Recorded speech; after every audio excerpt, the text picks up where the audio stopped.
Assalamualaikum warahmatullahi wabarakatuh. Perkenalkan, nama saya Syafila Dwi Pratiwi dengan NIM 21042358, program studi S1 Ilmu Administrasi Negara. Baik, dalam video kali ini saya akan menganalisis tentang pengkhianatan PKI sebagai pemenuhan ujian akhir semester pengantar sejarah Indonesia dengan dosen pengampu Ibu Hera Hasuti, SPD, MPD. Sebelumnya, saya akan menjelaskan terlebih dahulu apa itu PKI. PKI adalah partai tertua dan terbesar di Indonesia yang dipimpin oleh Semawen sebagai ketua dan Darsono sebagai wakilnya, dan memiliki 3 juta anggota dan menjadikannya sebagai partai komunis terbesar ketiga di dunia setelah RRC dan Uni Soviet. Oleh sebab itu, PKI ingin menggulingkan pemerintahan era Soekarno dengan mengganti negara Indonesia menjadi negara komunis. Latar belakang yang menjadi niat PKI tersebut menyangkut kesehatan Soekarno dan juga akibat hubungan yang tidak baik dengan TNI Angkatan Darat di Indonesia. Kemudian terjadilah peristiwa G30S PKI yang terjadi pada malam hingga dini hari tepat pada akhir 30 September sampai masuk 1 Oktober 1965 dengan mengincar perwira tinggi TNI Angkatan Darat di Indonesia. Salah satu jenderal yang berhasil selamat dari serangan PKI ini adalah Ahmad Nasution. Beberapa dari mereka ada yang langsung dibunuh di tempat, ada juga yang diculik dan dibawa menuju lubang buaya, dan ada juga diculik kemudian gugur di Desa Kentungan sebelah utara Yogyakarta. Kenapa hal tersebut disebut pengkhianatan? Karena PKI sendiri adalah partai yang ada di Indonesia, dipimpin oleh orang Indonesia sendiri. Tentu hal ini sama saja pemimpin berkhianat kepada rakyatnya sendiri. Sebab negara Kesatuan Republik Indonesia merupakan negara yang berdasarkan Pancasila dan Undang-Undang Dasar 1945. Ternyata seorang pemimpin negara itu sendiri mempunyai niat jahat, ingin mengganti dasar negara menjadi komunis yang akan bangkitnya PKI.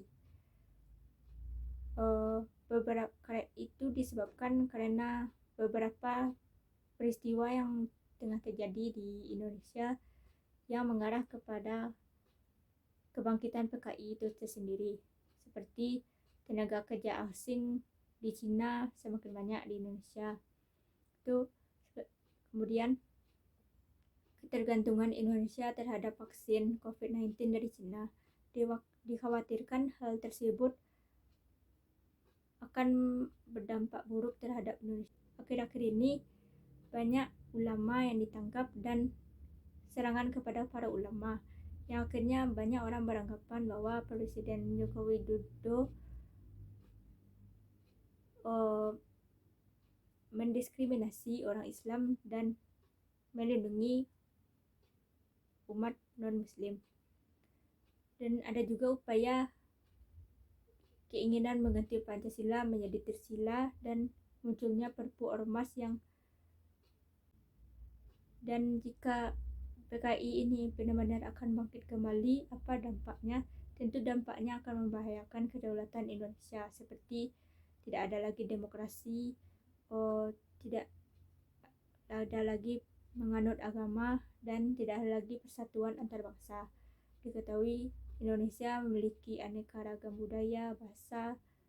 Tentu perbedaan itu tidak akan bersatu lagi karena tidak ada lagi ideologi yang berlandaskan Pancasila yang selalu mengedepankan persatuan.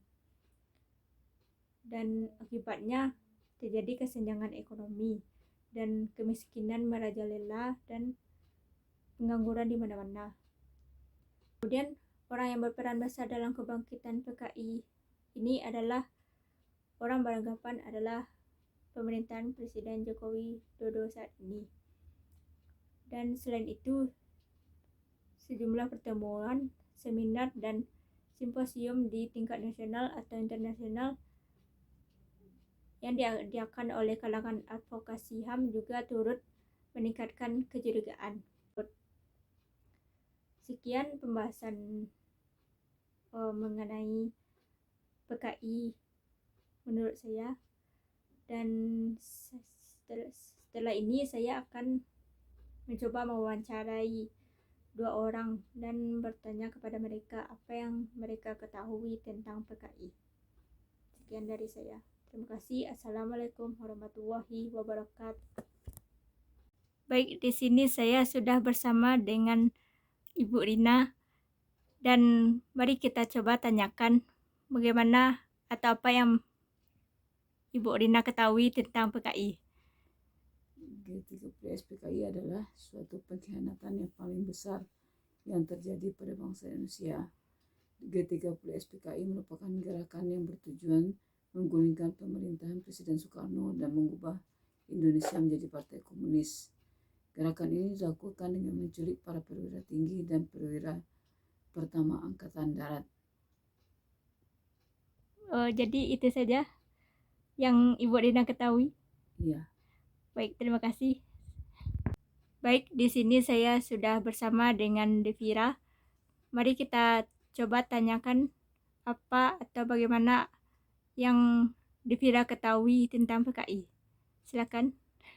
Merupakan salah satu partai yang dilarang di Indonesia karena beberapa alasan. Yang pertama, alasan utamanya itu PKI memiliki paham yang bertentangan dengan ajaran yang dianut oleh nilai-nilai dasar Pancasila. Dan yang kedua, PKI merupakan salah satu partai yang penganutnya yaitu orang-orang yang ada di dalamnya dan golongan-golongan yang ada di dalam Partai Komunis Indonesia tersebut melaksanakan pelengseran pemerintahan dengan jalan kekerasan. Jadi alasan tersebut menjadikan PKI sebagai partai politik yang dilarang di Indonesia, dan hal tersebut juga telah diatur dalam suatu peraturan perundang-undangan di Indonesia.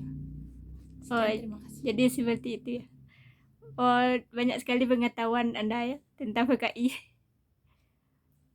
Baik, sekian. Terima kasih atas penyampaiannya.